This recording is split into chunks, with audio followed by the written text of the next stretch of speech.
Z బెండ్ని మీరు ఎలా identify చేయాలి అనే దాని విషయంలో తెలుసుకోండి. మరాఠవాడ వచ్చేసి మరాఠవాడలో మనము ఒక సబ్ డివిజన్ను చేసేటప్పుడు ఏం చేస్తామంటే ఒక పాయింట్ నుంచి ఒక పాయింట్కి కలిపేసుకొని పైకి ఒక సర్వే నెంబర్ను కిందికి ఒక సర్వే నెంబరు అంటే ఇక్కడ ఇది ఈ టోటల్ ఒక టీప్ అని అంటే దీంట్లో 2 సర్వే నెంబర్లు ఉన్నాయి. 2 సర్వే ఇది ఒక సర్వే నెంబర్ అవుతుంది, ఇది ఒక సర్వే నెంబర్ అవుతుంది. అంటే 2 సబ్ డివిజన్లు కానీ 2 సర్వే నెంబర్లు కానీ ఉండొచ్చు. ఇది సబ్ డివిజన్ అనుకోవచ్చు, లేకపోతే 2 సర్వే నెంబర్లు కానీ. ఒకవేళ సర్వే నెంబర్లు అనుకోండి, ఇది 1 ఇది 2 అవుతుంది. అయినప్పుడు మనకి ఇక్కడ లైన్ అనేది ఎక్కడ కట్ అయింది, ఇక్కడ నుంచి ఇక్కడ కట్ అయింది. కట్ అయితే ఈ జెడ్ బెండ్ అనేది ఈ చెప్పే ఉద్దేశం ఏంటంటే స్పెషల్లీ జెడ్ బెండ్ని మీరు ఎలా ఐడెంటిఫై చేయడానికి చెప్తున్నాను. జెడ్ బెండ్ అనేది ఎప్పుడైనా సరే మీరు ఏం చేయాలంటే ఎక్కడైతే రూంది పై రూందిలో ఎక్కడైతే పాయింట్ టచ్ చేసుకుంటూ లైను మళ్ళీ రైట్ సైడ్కి వచ్చేసరికి ఏ పాయింట్ని టచ్ ఏ లైన్ ఏ రూంది లైన్ టచ్ చేస్తుందనే చూసుకోవాలి. అర్థమవుతుందా? ఇక్కడ ఏంటంటే పైన ఇక్కడున్న పైనుంచి ఎక్కడైతే రూంది ఎడ్జి నుంచి ఇది ఎడ్జే కదా, ఇది జీ లైన్కి ఇది ఎడ్జ్, ఇది ఎడ్జి నుంచి మళ్ళీ కింద ఉన్నటువంటి రూంది కొద్ది కదా, ఈ రూందికి ఎక్కడైతే 2 కలుపుతున్నాయో అక్కడికి మాత్రమే జెడ్ బెండ్ని క్యాలిక్యులేట్ చేయాలి. క్యాలిక్యులేట్ చేయాలంటే ఏం చేయాలి, మనము ఈ 2 కలపాలి. ఇక్కడ ఏంది 283 ఉంది, ఇక్కడ 3547 ఉంది. ఈ 2 కలిపి ఒక్కటి 283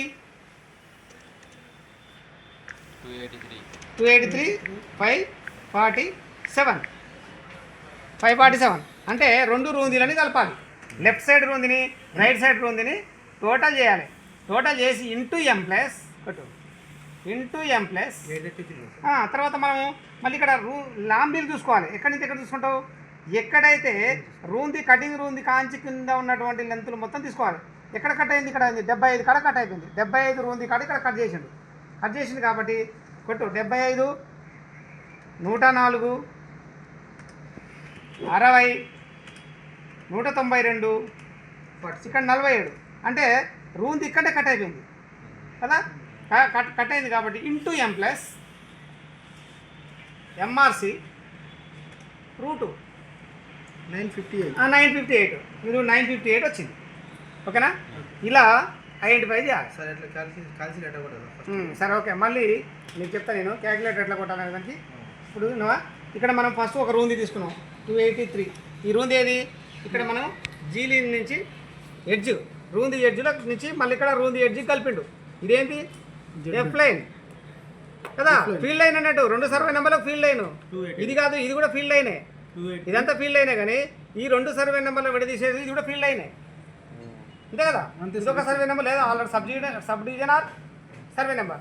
ఇదొక సర్వే నెంబర్లా 2 సబ్ డివిజన్లు అనుకున్నా 2 సర్వే నెంబర్లు అనుకున్నా ఈ 2 సర్వే నెంబర్లు కలిపి ఇక్కడ నుంచి ఇక్కడికి ఉన్నది ఫీల్డ్ లైన్ అవుతుంది, అంతే కదా. ఎఫ్ లైన్ అవుతుంది, అంతే కదా. దీనికి ఈ సర్వే నెంబర్కి ఈ సర్వే నెంబర్ 2 కూడా ఇది ఎఫ్ లైన్.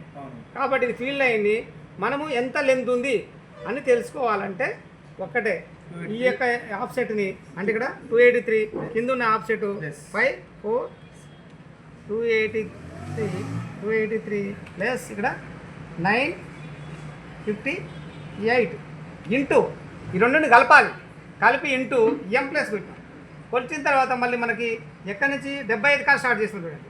75 ప్లస్ 104 తర్వాత 60 ప్లస్ 192 ప్లస్ 47 ఇంటూ అయిపోయినాయి ఇంటూ ఎం ప్లస్ ఎంఆర్సి అట్లా కొట్టాలన్నట్టు. చూడండి 547 ప్లస్ ఇక్కడ ఎంత ఉంది 283 into M plus 75 plus 104 plus 60 plus 192 plus 47 into M plus MRC root 557 957 అంటే ఇక్కడ 957.8 అంటే 958 ఇట్లా రైట్ అన్నట్టు ఇట్లా చేసుకోవాలి. ఇది జెడ్ బెండ్ తెలుసుకునే విధానం. నువ్వు ఒకవేళ ఇక్కడ నుంచి ఇక్కడికి కూడా తెలుసుకోవచ్చు, ఈ నుంచి ఈడికి కూడా తెలుసుకోవచ్చు. అర్థం. అప్పుడేం చేయాలి, మనము దీన్ని ఇంత ఇట్లా అనుకోండి, మీరు ఇక్కడికి ఉందనుకుందాం కాసేపు, ఆడికి కాకుండా ఈడికి అనుకుందాం, తెలిసింది కదా, ఈడికి ఉంది అనుకుందాం. ఇది ఎట్లా కనుక్కోవాలనుకుంటే కూడా చూడండి. ఇప్పుడు అంతే. అప్పుడు మనం ఏం చేయాలి, ఇక్కడ 327 ఉంది, 327 కలుపుకోవాలి. 327 ప్లస్ తర్వాత ఇక్కడంతా 283